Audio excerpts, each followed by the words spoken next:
അപ്പോഴൊക്കെ എന്റെ ഉള്ളിന്റെ ഉള്ളിൽ പിടയുകയായിരുന്നു. എങ്ങനെയാണോ ഈ കൂടാരത്തിൽ നിന്നൊന്ന് പുറത്തേക്ക് കിടക്കുക. അപ്പോഴാണ് പ്രിയപ്പെട്ട അൻവർ ഒരു മുദ്രാവാക്യം ഉയർത്തിപ്പിടിച്ചുകൊണ്ട് കടന്നു വരുന്നത്. അൻവർ കടന്നു വന്നപ്പോ അൻവറിൽ വലിയൊരു പ്രതീക്ഷ നമുക്ക് കാണാൻ സാധിച്ചു. എന്താ പ്രതീക്ഷ?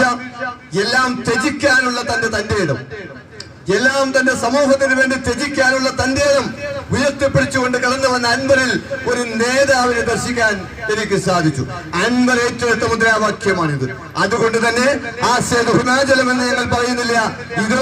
അതൊക്കെ അങ്ങനെ വന്നു പോവാണ്. ആസേതു ഹിമാചലം മഞ്ഞളിച്ച ഐതിഹാസികമായ സമരാഗ്നിയിലൂടെ ആയുധങ്ങൾ ബലി കൊടുത്തുകൊണ്ട് അതൊക്കെ പഴയ അതൊക്കെ കമ്മ്യൂണിസ്റ്റ് ആവുമ്പോൾ പ്രസംഗിക്കുന്ന അങ്ങനെ വന്നുകൊണ്ടിരിക്കും. അങ്ങനെയുള്ളവർക്ക് അതിൽ സ്ഥാനമുള്ളൂ.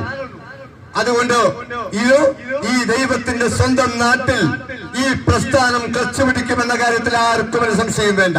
അത് ഷൗക്കത്ത് അലി സാഹിബിന്റെ മകനാണ്. ഞാൻ സൂചിപ്പിക്കുന്നത് അൻവറിന്റെ പിതാവിനെ കുറിച്ചാണ്.